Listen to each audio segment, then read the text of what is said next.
So now that you all are experts at Kemetic fractions and Kemetic multiplication by doubling, we can finally solve our mathematical papyrus problem number 24 using the ancient methods. Okay, so this is essentially an algebra problem. If this were something we were solving today, we would write an equation like this. X plus 1/7 x is equal to 19.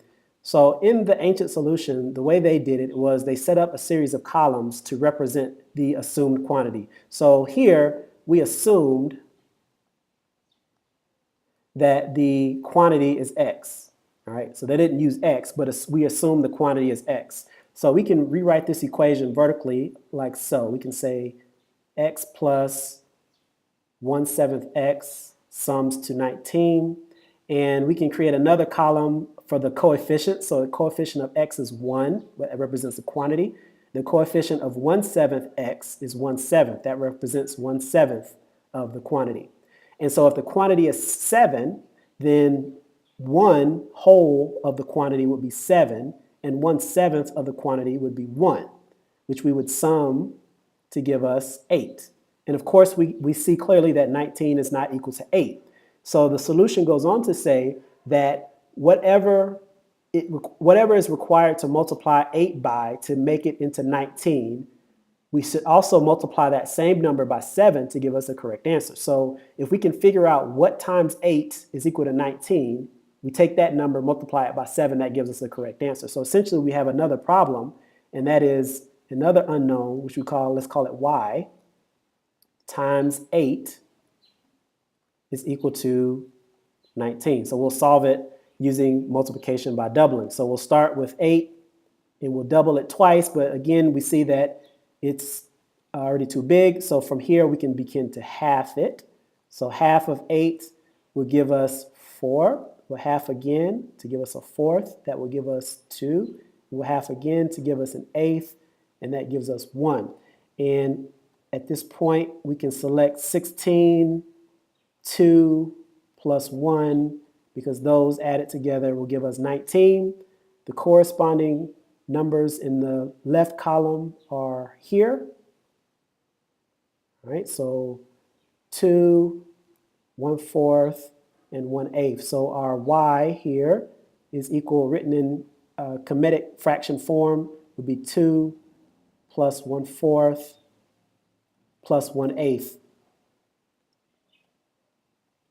The next step, now that we know this number, this is what we need to multiply 8 by. This times 8 gives us 19, is that we now see that if we take this same number and multiply it by 7, it gives us a final answer. So let's do that. So let's do 7 times our number, 2 plus 1/4 plus 1/8. All right, and we'll also use multiplication by doubling to solve this one. So first step, in the left column, we're going to start with 1, and we'll double as many times as we need to get a sum of 7. So 4 plus 2 plus 1 is 7. So we can stop there. And then here, we're going to list this same fraction and double it. So we start with the original fraction, 2 plus 1/4 plus 1/8. We're going to double it once. That gives us 4 plus 1/2 plus 1/4. And we'll double it again. So 8, 4 doubled is 8. 1/2 doubled is 1. 8 plus 1 is 9. So I'm just going to write 9. And 1/4 doubled is 1/2. Right? And since all of these numbers were selected, we need to add all of this together to get our final answer. So we can start with the whole numbers here. So we've got 9 plus 4, that is 13, plus 2 is 15. And then we can add this half and this half, that's 1. We can add 1/4 and 1/4, that is 1/2. And then we have last, left, and eighth. So then to simplify that, 15 and 1 is 16, so we get 16 plus 1/2 plus 1/8 is our final answer. And if we were to add those together, we see that that is 16 plus 4/8 plus 1/8, which is 16 and 5/8, which is the answer we got in the first video. If we go over to the papyrus, we can check the text here, and we see that this is exactly the answer that was achieved here. So 10 and 6 is 16, plus a half, plus an eighth. So this is what the medunetia for that looks like. And then underneath that, they actually go forward and check the answer. So they take the final answer, they substitute it back into the original equation, and they check to ensure that it does give them the correct answer. So here they are finding 1/7, substituting it, and finding that yes, indeed, it does give me 19.